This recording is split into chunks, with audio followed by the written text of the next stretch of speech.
Hey everyone, welcome back to Contractor Growth Network. I am Logan Shinholser, and today I am joined by owner, founder, and HBIC of the Contractor Fight, Tom Reber. Tom, welcome, man. How are you?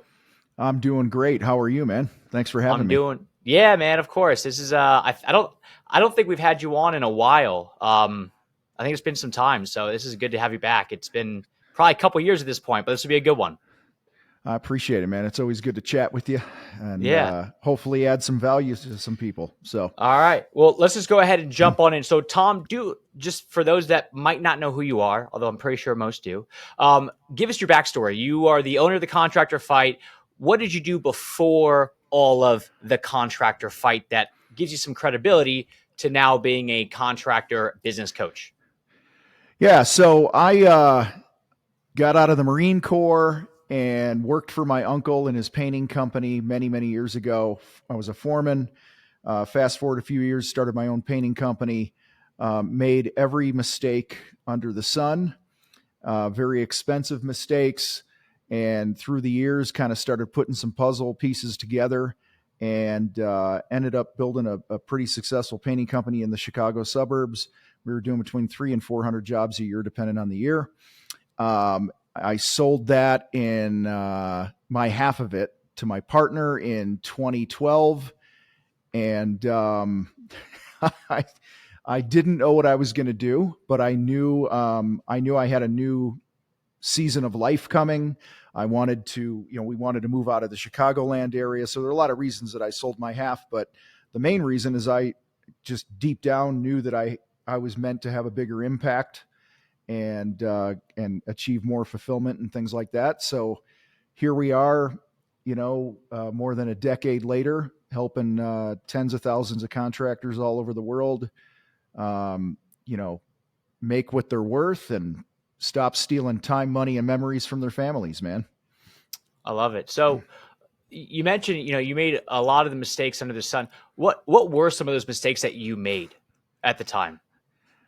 Bill, the colorblind lawyer. Let's start with him. So and if you guys don't have my book, I tell the full story in my book, Winning the Contractor Fight, you guys can get for free. But it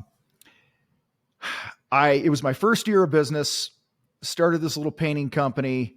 I was cold calling this certain job site. I saw this home going up, and I just kept stopping by, hoping to catch the GC, the project manager, somebody. And I finally met this project manager. His name was Eric. And for about 4 months, I just hunted this guy down, swing by the job site, this and that. He connected me with the homeowner who was GC in his own project, which was a nightmare. And ended up getting this job that at the time I thought, I'm like, man, I'm rich. This was a job that was going to take a month to do. And it was a $28,000 job that actually took a little over a year to do because this guy didn't know what he was doing as a GC. I let him punch me around and have his way with me over the course of a year. And that job ended up costing me out of my pocket $45,000 to produce. And I only got 28 grand. So what's that, about a $17,000 difference that he threw in? And so that is the foundation. That job was the foundation of everything I think we do in the Contractor Fight. And we've expanded from that. Because in reality, I should have sold the job for about 100 grand. And there were a lot of lessons about pricing, about communicating with the client, about standing my ground and not letting myself get beat up. This guy was such a lunatic, and I allowed him to be, by the way. So I'm not playing the victim here. I'm just saying it was my bad. He called me on Christmas morning, 7 a.m. on Christmas morning, to gripe about, there were 3 gorgeous staircases that we stained and finished. And he didn't like the color on them, even though he approved them. And he called me on Christmas morning to bitch about it. And that was a Merry Christmas, man. That was to start my day. And you know what's worse than a client calling you on Christmas morning, Logan? What is it? Answering the phone. So on Christmas morning, right? Like, why did you answer? I was terrified. I was terrified that if I didn't kiss this guy's butt, I knew he was an attorney, and there's a lot of mindset stuff behind this, right? Like he's smarter than me, you know, my whole short bus stuff that we've talked about. You know, I rode the short bus. I was in special ed for 2 years. I always thought I was stupid. I didn't know how to deal with important people like Bill, the attorney. And I didn't know how to stand my ground. And so I answered because I was terrified that I wasn't going to get paid in the end. And that job, you know, some people go and get their MBA and stuff. This was my MBA, man. It's how I chalk it up now. This was the biggest education I ever got.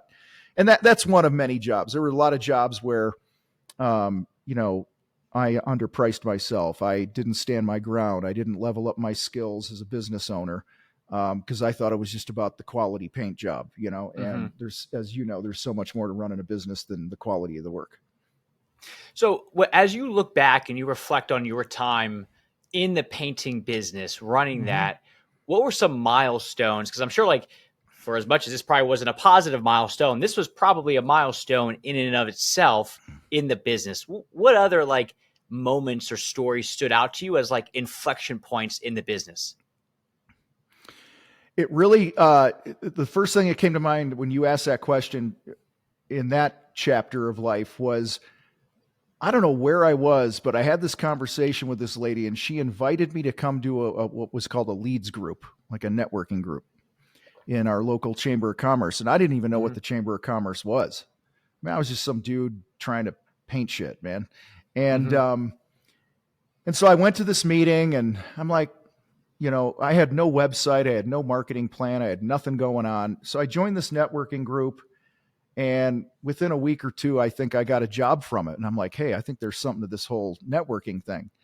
And fast forward a few months, I was in 5 different networking groups, and really, you know, just learned the power of building that influencer network that you have. If there's 20 people in the group, you have 20 salespeople out there who know you, right? And so it just increases your at-bats. And then I think that the other big thing that, you know, I said I didn't have a marketing plan. I didn't even know what a marketing strategy was. Like very, very green as a business person, right?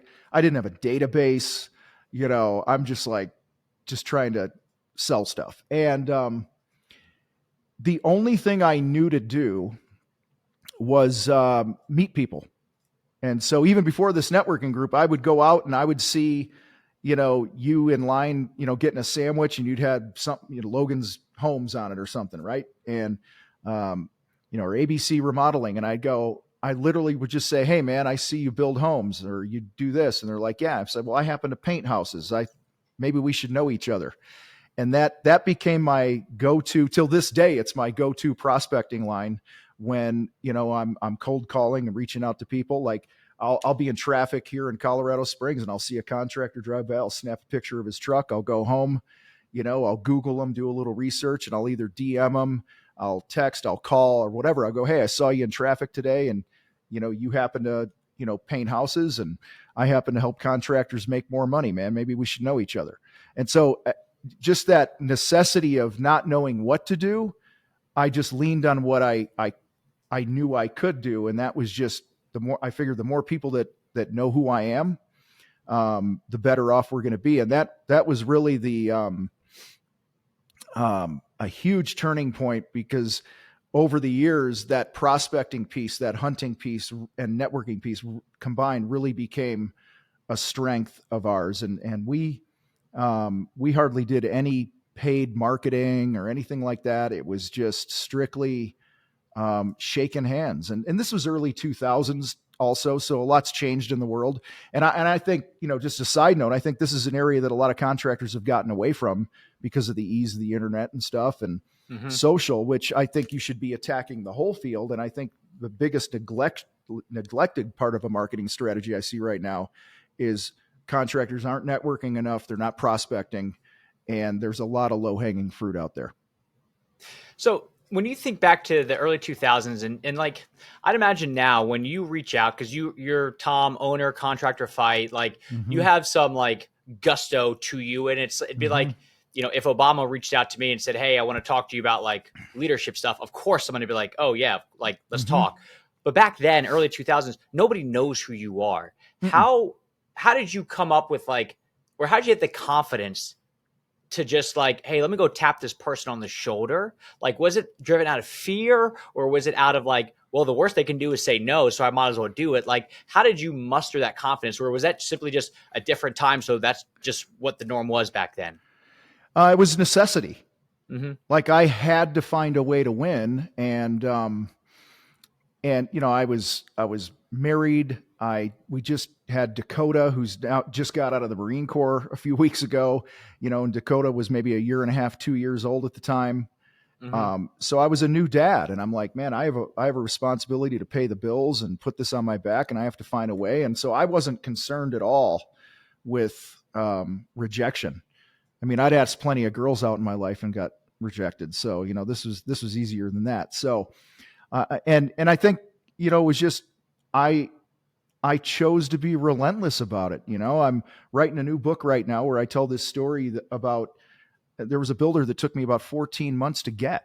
And every single week for 14 months, I was walking in the office, stopping by a job site, dropping off a folder, just doing something. And finally, you know, the dam broke, and that ended up being a $500,000 client a year for me, you know, because of that persistence. And so I figure, you know, there's I think there's a scripture, not to get all crazy on people here, in Galatians that says, if you don't tire of doing the right things, it'll pay off. I'm paraphrasing, but basically keep doing the stuff that you know is right, and it's going to pay off.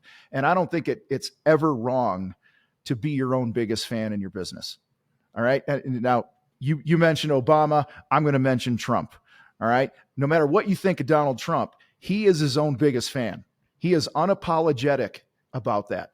And I think that's a lesson we can all learn, regardless of your political affiliation, is if I'm not willing to be my own biggest fan, who's going to be? And so the root of this, the foundation, was the necessity. But, you know, then it was just that self-talk every day, just going, all right, that's another no, man. I'll be back next week. That's all right. So it's, we talk about that idea of like, if like when it comes to like branding and you know, getting better and like the relentless pursuit of improvement, like if you're not willing to invest in your own company, like how can you expect a prospect to invest into your company? And it's essentially, it's hypocrisy, unfortunately. Well, and listen, there was a lot of head trash around being the new guy. There were other highly established painting companies in the area, and you know, the one side you could go is, oh, I'm David and they're Goliath, and you know, I haven't proven myself yet, and I have, you know, but I really believe that when you show up with enthusiasm, you show up almost in a ignorant bliss of your current situation, if that makes sense, that I think the energy's contagious. Like, and I leaned into that. That's the other thing I leaned into was I'd be like, you know, if I'm talking to you and you're a GC or a designer or a realtor or whatever it might be that I'm reaching out to, and you're like, well, how long have you been in business? And I'd be like, Logan, that's the funny thing. I just started my business 6 months ago. I'm the new guy on the block, so I have to get this right. And nobody's hungrier than me right now. So, you know, you build stuff, I paint stuff. What do you say we give it a shot, see how it goes? I mean, that was, I lean, a lot of guys fear away from that. They think they got to have this certain, but I just think what I found was people respected that. And now that I'm older, I'm 53, I'm older as a business person. You know, you own your business, you know, people reach out to you all the time, wanting to get in the door with you or whatever it might be. And when they just keep showing up, they flare up every few weeks like a rash, you know, and they're just like, hey, it's me again. Like, you just, at some point you just go, man, I got to respect this dude. Yeah. You respect it. You know, because you know what it takes to build a business. You know what it takes to get a client and get a sale. And so I want to encourage people, like, just be your own biggest fan and show up and be on the hunt every single day of the year. Yeah. Like this ruffles feathers because people talk about life work balance and stuff. I do something to sell 365 days a year till this day. I could take days off. I have a great team. You know, we have a super successful business here in the Fight. Dude, it's New Year's Eve, 2022. We're in Scottsdale, Arizona for the week hanging there. And I sit down at 10 o'clock in the morning to watch college football. It's like my favorite day of the year. That whole bowl season, man, is just heaven for me. I sat down and I put a cocktail next to me, couple snacks. I kicked back on the couch. I pulled out my phone, and while I'm watching football, I'm DMing people on New Year's Eve from 10 a.m. to 9:30 at night. And I sold, I don't know, it was 9, 10, 11, 13 new clients on fucking New Year's Eve. Mm-hmm. Okay. Because a day without a sale is just unacceptable. I mean, that's one of our rules here in the fight. And I think if more contractors would embrace that, they wouldn't have so many money problems too. So like right now, as of today, we're at about 877 days in a row that we've rang the cash register in the Contractor Fight. And it could be a hat. It could be a ticket for the event. It could be a coaching program. It could be a private workshop with me, but we sell something every day at 4:00 every day in our CRM. All right. And I'm sharing this with people because contractors, you guys you get your calendar filled and then you take your foot off the gas and you wake up 6 weeks later and you go, shit, I don't have any work. Like it happened to me all the time because I wasn't fanatical about, planting seeds, watering those seeds, building relationships, touching base, whatever. And so at 4:00, if we have not rung the cash register through our CRM, because all our payments are through there and stuff, in our Slack channel, we have this SpongeBob meme that runs around in circles and it flashes, no sales today, no sales today. And everybody in our company gets it. If we don't have that. And then literally we almost lost our streak like a week and a half ago. It was a Sunday and I just pulled up our CRM and I caught it before I got that message, but I just pulled it up. I'm like, hey, I wonder what we sold today. And I opened it up and there was a big goose egg sitting there. And I went, oh my God, that's not how we do things here. And within, I don't know, an hour and a half, we'd sold a bunch of shit because we were all gang tackling it together because we're fanatical about it. And this isn't at this point for us, dude. All right. In the big scheme of things, if I have a mediocre sales day, which means there's a zero, mm-hmm. Okay, it's not going to sink the ship. Okay. But when you allow one, you allow another, and then you allow another, and then it becomes a habit. And that's why, so we're more committed. I don't care if it's $1. We're more committed to keeping the streak alive because that's the positive momentum versus the negative momentum. Yeah, I love that because like the mindset of it all, because it now again like it becomes like that game where it's like you're on a diet. Like if you have if you're one of those people that like if you have a cheat day and then you're gonna have another cheat day and then another cheat day, next thing you know you have a cheat week and then a cheat month. Like it's easier just not to have that first cheat day than it is to like give yourself the quote unquote grace and like I'm gonna have that cheat day because I've earned it. But if that's like the gateway drug to more and more cheat days, just like say screw it, no cheat days, we're just going to keep going. And like I think that's why like that whole idea of like 75 hard is there's no like hey you get 1 day a week off. It's like when you're in it and that's it. Yeah, I'm on, I've been through the whole Live Hard program and I'm in my second year of it now. I did 2 30-day runs earlier this year and I'm on day 7 of 75 hard again right now. And so it's like and I know there's a lot of people that are listening to this that they're like, well, dude, I'm not going to sell $100,000 kitchen every day. Our average job is 100,000, right? Or whatever. And we do these big additions or whatever. But the concept, okay, maybe you're not going to ring the cash register officially every single day, but what are the actions that we need to take that are non-negotiable every day of the year that we can go, okay, this is winning to us. This is success. Okay. So just for those that are like, well, I don't have a $30 hat to sell. Yeah. I would go under if I sold, $100,000. Yeah. It'd be crazy. Yeah. So taking, we're in the painting world, we transition into the contracting world and now the contracting coaching world. Mm-hmm. What was the final straw that broke the camel's back that made you say, okay, I'm going to do this thing. I'm selling the painting business and I'm going all in on helping other contractors essentially, live a better life than what I've had as a painting business owner previously? Well, when I sold my half and I walked out of the lawyer's office after signing everything, I got in my truck and I went, now what? I literally had no clue. And shortly after that, somebody that knew me from the painting world invited me to speak at one of their industry events. And I went and I spoke at this event. And just, if you ask me what I thought I was going to start an apparel company. Okay. Which was, I don't know why. I'm just like, I want to start an apparel company. I just knew there was a different season ahead of me, and that it was just time, right? It was time. And I got invited to speak at this event, never really spoke, no clue, even to this day, I can't even remember what I said. But I moved the room and it lit it kind of started the pilot light for me that this might be an avenue. And this was 2012. And I didn't start, my podcast, which wasn't even the Contractor Fight. I didn't even start that till 2015. So for like 3 years, I really didn't know what I was going to do, but I was willing to let it come to me.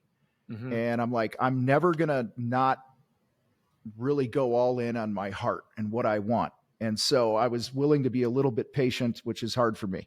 But I moved the room, and then this coach of mine that I had hired previously reached out and asked me if I wanted to be part of his coaching team. And I chose not to. It just didn't feel right, but it also said, well, that just kind of opened up another idea. And then I started this podcast, which was called the Strongpreneur Podcast in 2015. And that's rebranded in 2017 to the Contractor Fight. We've got, 800 or so episodes. I don't know what it is now. It's up near there. I think we posted 780 or something, but we've recorded well over, if you take our old contractor sales training podcast that we used to do with me and your dad and Derek and add it all in, it's probably close to 1,100 podcasts I've done now.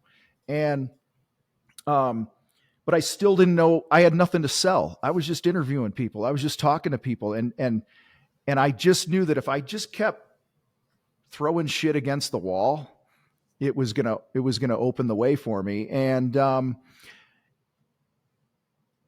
then I, huge milestone to where we're at now is I was, I interviewed for a CEO position of a pretty high level fitness company, if you want to call it that. And it was down to me and another guy, and the other guy got the job. I didn't get the job, and I was crushed because I thought that was it. You know what I mean? Like, and what's funny, dude, is if you take a step back and you look at your life, you can see patterns. I've always been a coach somehow, way, shape, or form. Like I coached high school football for 17 years because I want to have an impact. This company that dude, I was a kettlebell trainer for a while. Your dad was a spin instructor. I was a kettlebell trainer, and it was a company in the kettlebell world that I interviewed for the CEO position. I'm like, oh, what better way to, be the CEO, still have a big impact in an area of people's lives that are really going to help them. And I was fired up for the interview. They didn't like me for whatever reason. They liked the other guy. The other guy got the job, and I was devastated. But then that just kind of opened the door that said to me, I just want to have an impact. I want to coach. I want to help people. I want to use the God-given gifts that I've been given and I've developed over time of standing in front of a room, being on a microphone, moving people's hearts, telling stories, helping them, wake up tomorrow knowing it's going to be a little bit better than yesterday was, right? And what I didn't realize is I think I recorded over 100 podcasts before I ever made $1, before I even knew what I was going to sell.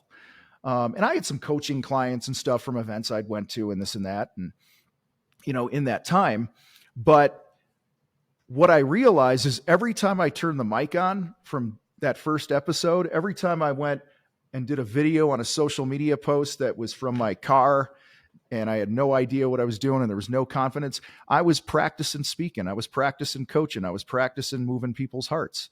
And over time, it just clicked. And 2017, we rebranded to the Contractor Fight, went all in on that, and it's exploded since. And but it was all those years. 2012 to 2017, last I checked, that's 5 years, right? So it was putting in the work in what some would call the unseen hours, right? Like and there's people out there right now, dude, you know this, there's another marketing agency. They're grinding in the shadows right now, and they're coming for your ass, and I know there's another coaching company, and when I started the fight, I went to an event with a bunch of other coaches in our industry, and I walked in, and one of the guy goes, "Hey, it's the Godfather."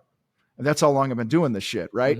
And I kind of chuckled. Well, now what's funny is that dude, he's killing it. And someone else is killing it, and someone else is killing it. And so you might be fat and happy in your industry right now. You might think you're dominating your area and everybody knows your company. I promise you, there is somebody lurking in the shadows that's coming for you. And this isn't meant to make you feel paranoid, although I think a little paranoia is good. But it's to encourage you to ask yourself the question, okay, I'm winning now. How am I going to show up now that I'm winning? Am I going to show up as hungry as I was when I was prospecting out of necessity, right? That we talked about. Am I going to still be that guy? And so I just think, don't get fat and happy, man. The minute you get satisfied with where you're at, it's a downhill slope from there. So you rebranded 2017. The first Mile High Profit Summit was 2021. Why that name? Like, where did Mile High Profit Summit come from as the name of the conference for those that don't know what Mile High Profit Summit is? Yeah, well, the first was we came up with the theme. We wanted it all to be around having a profitable life. Your relationships, your bank account, all that stuff, your health. And it was in Denver. And it's the Mile High City. And so we're like, just call it Mile High Profit Summit. And so now it's the Mile High Profit Summit. And each year there's a new theme. And we work really hard to have a theme go through all the sessions, right? Like, one of the things that annoys me the most, and again, guys, every time you go to an event, every time you interact with a customer, every time you interact with an employee, there are lessons to be learned. And when I sat back and I said, okay, what do I hate about all the events I've gone to? It just seems like a hodgepodge of topics, and they're just bringing in speakers and throwing shit up on the stage, and there's no real focus to it. And I'm like, I want to be different. I want to have an event that's all focused on a theme of the year. And so, that was, a profitable life was year one. Last year was the stories we tell, cause what you tell yourself, is huge in your success or not. The stories you tell to your market, your employees, we're always telling stories. And so that was the theme. And so, it was the Mile High Profit Summit because it's in Denver, and we give it a little theme each year. And this year is Sell Unafraid. Yeah. How did you come up with that? And what does Sell Unafraid mean to you?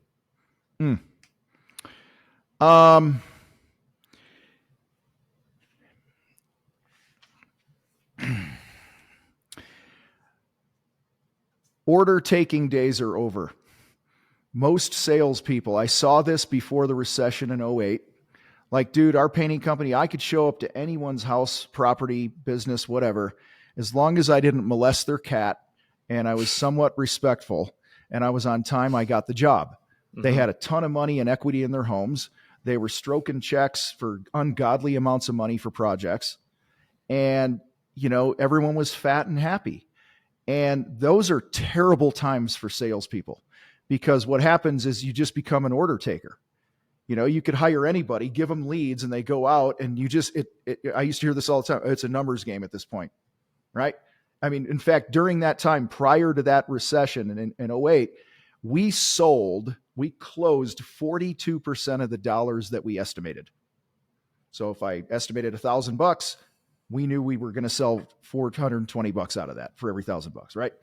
And it was like clockwork, man. And we weren't even, I started tracking it by accident. I just kind of like, whatever. And so you were order takers. And so selling unafraid is really about understanding how sales and profit are connected. There's certain strategies around your numbers. There's your numbers, your marketing, there's hunting, closing, that all need attention. And many people have underperforming sales teams. Many people are underperforming themselves if they're their only salesperson. You got crews that are content, and so this is really about dialing in your skills around that. And I'm fed up with seeing so many people in the sales world. And I mean, across every industry, dude, they're waiters. They're like baby birds waiting for Google to feed them a lead, waiting for the company to give them a lead. And most salespeople are not on the attack, and they're not fanatical about, being the opposite of an order taker. Like there's the old term rainmaker in the sales world, right? Most salespeople are rain barrels. They're just waiting for the rain to fall into their mouths. And so, and this isn't, Sell Unafraid is not about, I'm really bold in the sales process. And,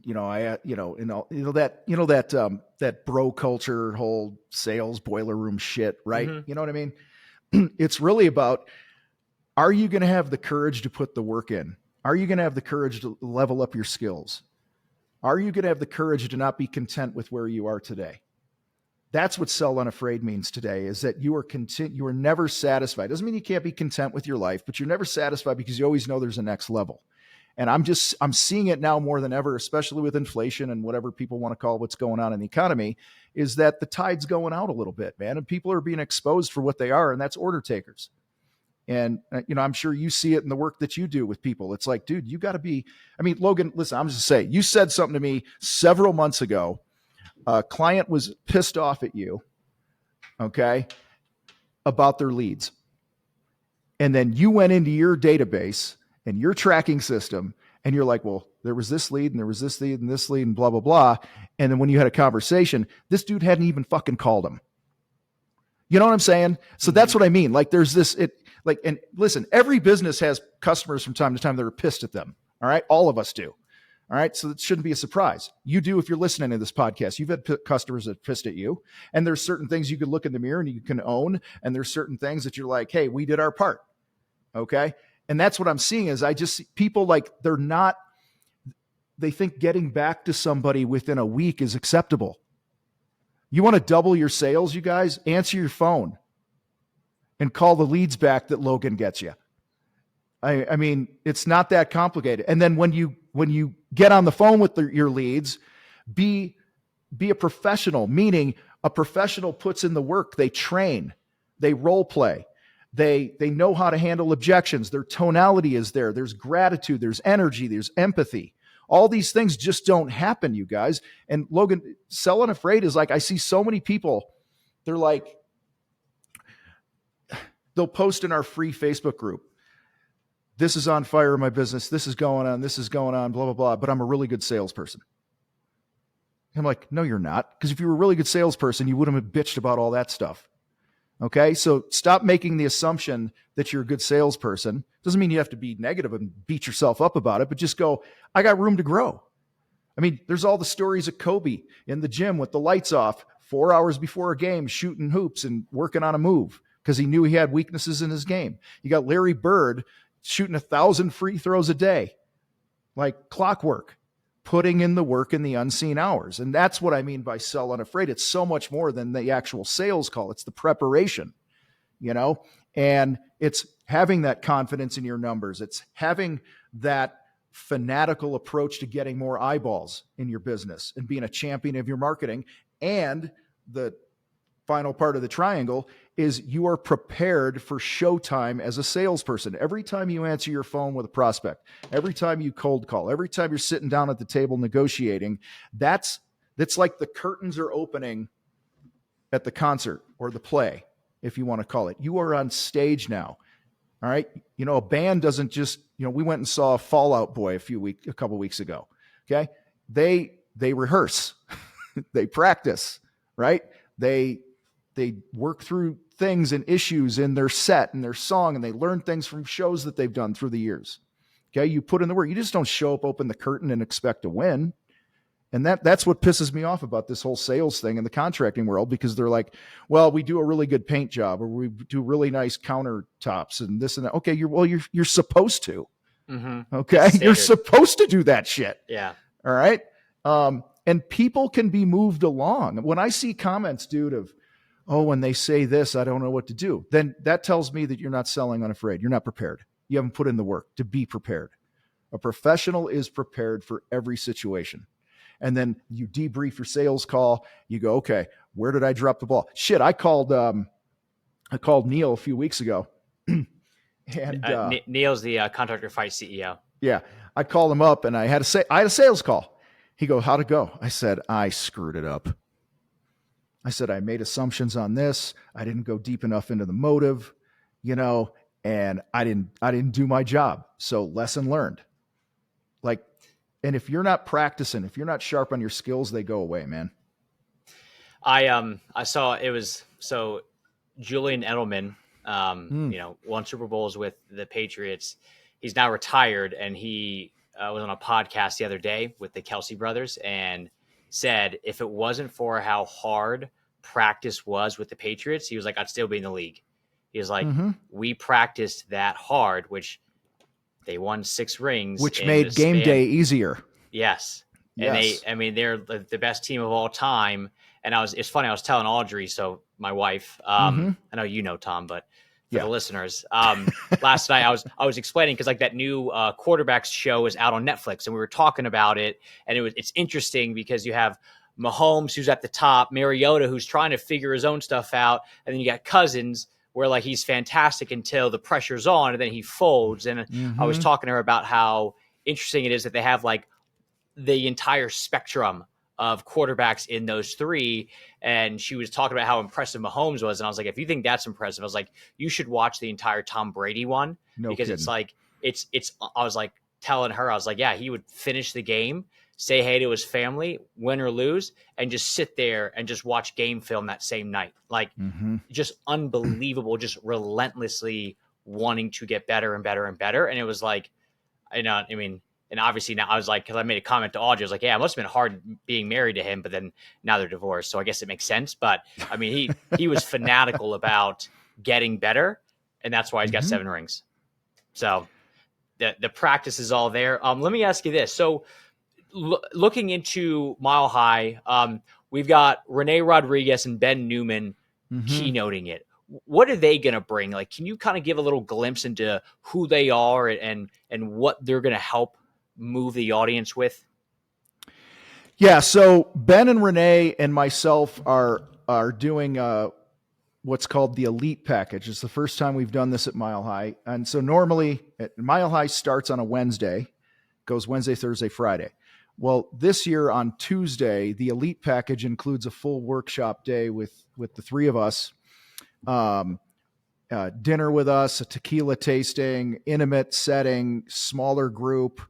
And we're really going to be digging into your ability to influence as a leader, is to simplify this for everybody. So, there are, as a leader, as you grow your business, your ability to influence other people. And I don't mean just your team. I mean your suppliers, your vendors, your customers, in your marketing messages. A lot of leaders are carrying a lot of weight right now, because they haven't yet learned to get total buy-in. Like if you've ever said to yourself recently, like, man, I just can't figure out how to get my team to do what I want them to do. Okay. That's an influence issue. The root is you as a leader, as an influencer. And what I've found is the more your business grows, this becomes more and more of your focus as a leader. And you know this, you're nodding your head right now. You're like, yep, I get it. And so, we're going to be digging in to some neuroscience. That's kind of, Renee's wheelhouse. He is one of the top speakers in the world. In fact, both these guys are like top 50 speakers in the world, you guys, and they're buddies of mine. Neuroscience of connection, getting buy-in, pulling people with you towards your vision and showing them what's in it for them. A lot of us have a vision as a company and we don't communicate And this isn't just having a meeting, you guys. It's about, this is where like Ben's side comes in, about showing up consistently and living to a standard. If you guys were at Mile High last year, Ben keynoted on one of the days, and he talked about living to a standard. Well, he's actually in this workshop going to break it down into the 4 elements of what that standard really means from you as a leader, to get the buy-in, to get the support, to communicate your vision and all those different things. And so the 3 of us we're going to triple team this day and really get down and dirty. There's going to be role plays, hot seats, everything from what you're communicating in your body language, tonality, huge stuff that I'm super excited about. And then after that, part of the rest of the elite package is you get the full VIP experience at Mile High for the next 3 days. And then of course we have our standard tickets and things like that for Mile High. Love it. And then this year you added in breakout sessions for the first time. Mm-hmm. Why adding those in, and what are some of the breakout sessions that people can go and join and learn more about? Yeah, well, we added them because 2 reasons. There's a lot of needs in the room, right? There's a lot of different, we got people doing, 8 figures in the room. We got people that are doing $500,000 a year in the room. And it's a super safe environment, very respectful. Everyone's there to get better, but we also know people are at different seasons of their business. And then we got, when we do our event feedback forms and surveys and stuff, people are like, hey, we'd like some breakouts. So we're like, hey, they want them, let's give them, and we can meet more needs this way. So we have, I think it's Thursday of that week, the whole morning is broken into different breakout sessions that people can attend, and they're in 3 different areas of the business, which I've touched on before. It's, it's getting eyeballs, it's your marketing, it's your sales, and it's your numbers. And so we're going to be, looking at how to target your ideal client. We're going to be doing some deeper levels of our Shinfu's pre-qualification process, of taking that to the next step. How to sell to people that are not like you is a huge one that's going to be happening. We got a, what's it called? Break-even crash course. Right now, if I ask you guys driving down the road, listen to this, what's your break-even point? A large number of you are going to say your overhead number. Okay. And the math doesn't work that way. Oh, my overhead's $20,000 a month, so that's my break-even point. No, it's not. Okay. We're going to talk about how to use job costing as a profit tool. And all these breakouts are going to have Q&A. There's like 3 sections. We're taking the main big room, putting dividers up that morning. You got 3 breakouts. We got things on Facebook ads. We got automation, how to hire your virtual gatekeeper for your company to help you in your sales process. Bunch of stuff like that, man.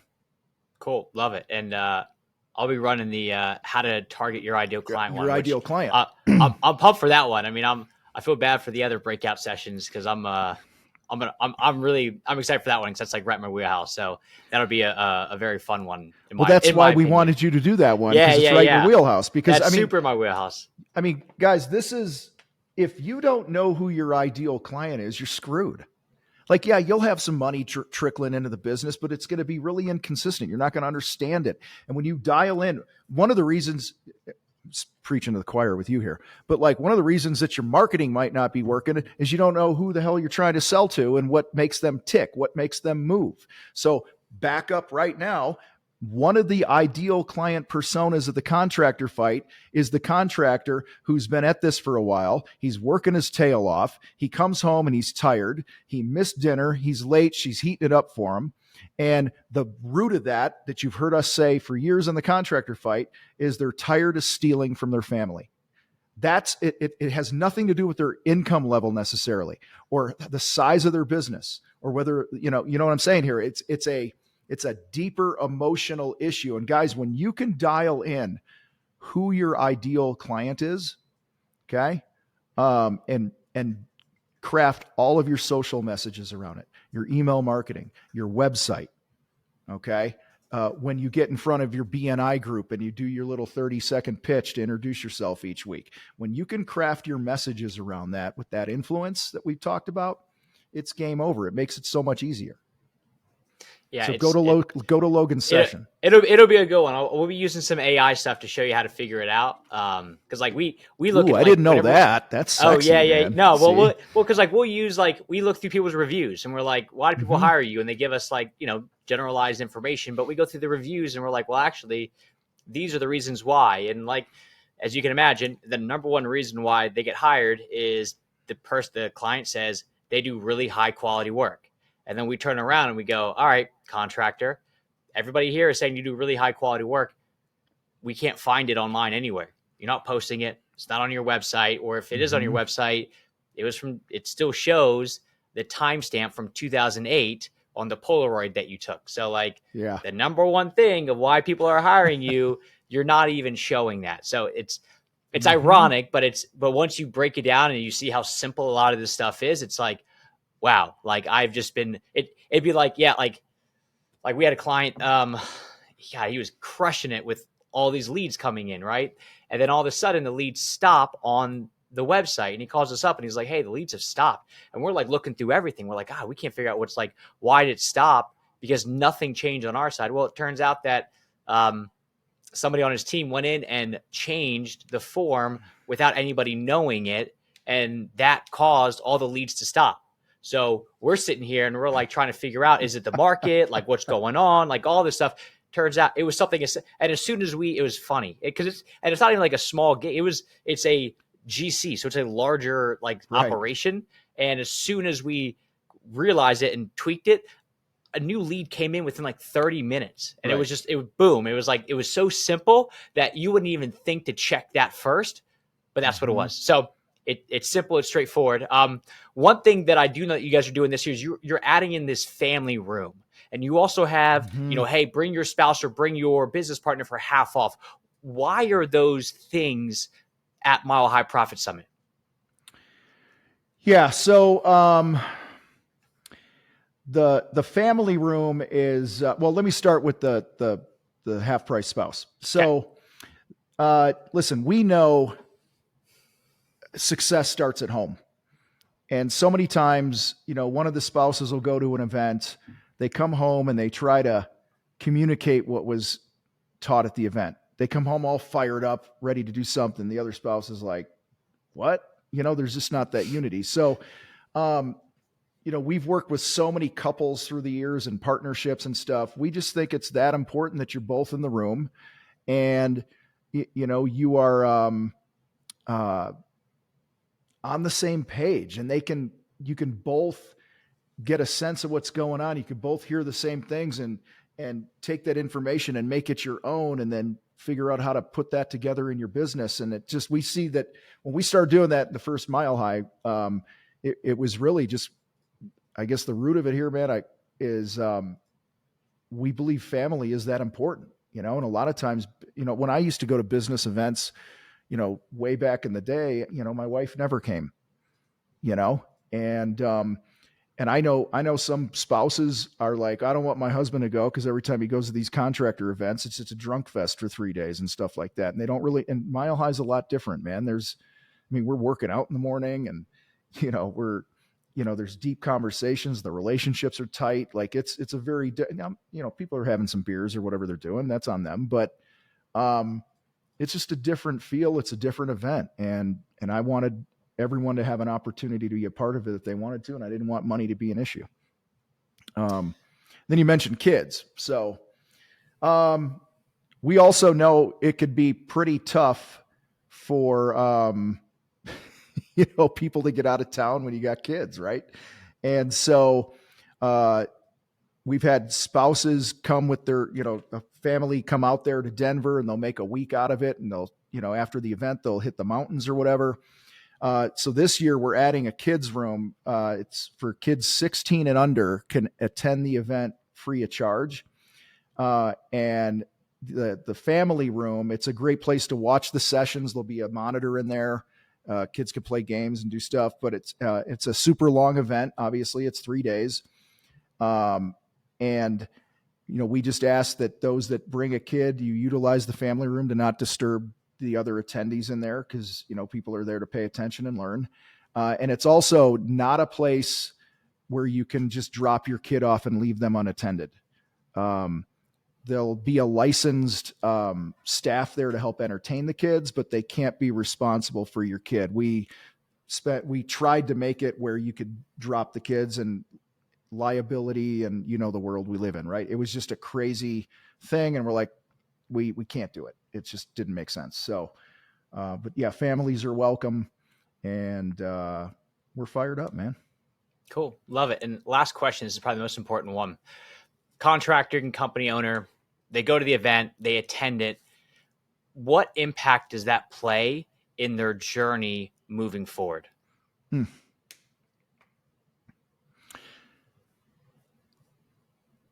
Many years ago, I went to an event that one of many, but the first one, I went to this event that I couldn't afford at the time. It was inconvenient, but I knew that if I went all in, I would get something back. And it totally changed my life. And you never know how it's going to come. It could be that one conversation that you have at the bar or during a workout. It could be the one session where something you've heard for years is said in a different way. In fact, I was just talking to a person this morning before this podcast, somebody I worked with years ago, one-on-one, and they're telling me all the changes that they've made in the last couple of years and this and that. And I'm totally happy for them. And they still come to our events and this and that, but they're working with another coach now. They have been for a couple of years. Totally cool. And they're like, yeah, our coaches told us to do this, and they told us to do this. And then this person started chuckling, and I said, what's so funny? And they said, you told us to do all this stuff, didn't you? And I said, yeah, but you just needed to hear it a different way. Right. Or you weren't ready to hear it. Right. So there's always that one conversation, the one session, a different way of hearing something that makes it all click. Dude, I think, one of our attendees last year, he came and he heard something that he's lost over 100 pounds this year in the last 8-9 months, and it changed his life. And he's like, my biggest win from Mile High is I'm a better dad now. Oh, and I'm making more money too. Right. I mean, so you never know what that value is going to be, but I can promise you, anytime, if you read a book, you listen to this podcast, you go to an event, when you invest in yourself, you're never going to walk away empty if you truly go in, just with that open mind and the intent to implement at least one thing that you learn that's going to change the game. And I was talking to somebody the other day. They're like, well, I don't know if I want to spend the money on it. I said, well, dude, you're going to spend the money anyway. Like whatever it's going to cost you to do the event, you're going to spend that money anyway in tough lessons learned or whatever it might be. This way, you just get to choose the outcome. You're going to be better off for it. So, yeah, it's like a family reunion. Anyone that's never been there, I want to encourage you. This is not the typical chest beating event in the contractor world, where there's a bunch of BS in the room. People like that don't come.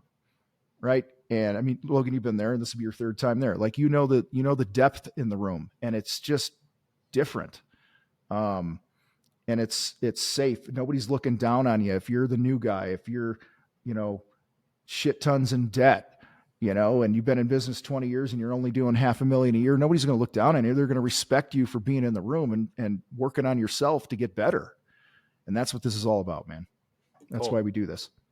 Well, I love it. CGM with me. We'll be back this year again. We're sponsoring it. We're running a breakout session, and we worked this out with Neil. I don't know if you know this, Tom, but it'll be no skin off your back for us. So if you sign up for the event, we'll have a link in our bio of this.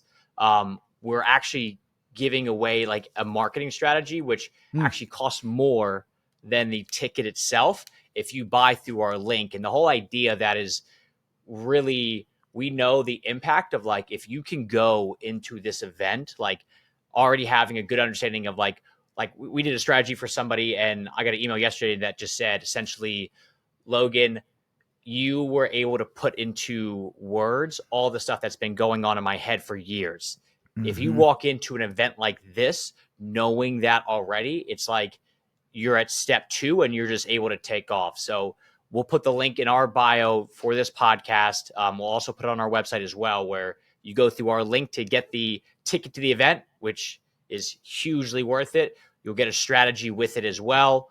And those two combined, it's a fantastic 1-2 punch. So, Tom, I appreciate you hopping on this, inviting us back again this year. Looking forward to it, man. This should be sick. I am too, man. Can't wait to give you a big hug and hear your session on ideal clients, man. That'll be good. Awesome. All right, everybody. Again. Thank you very much, Tom. Thanks, man.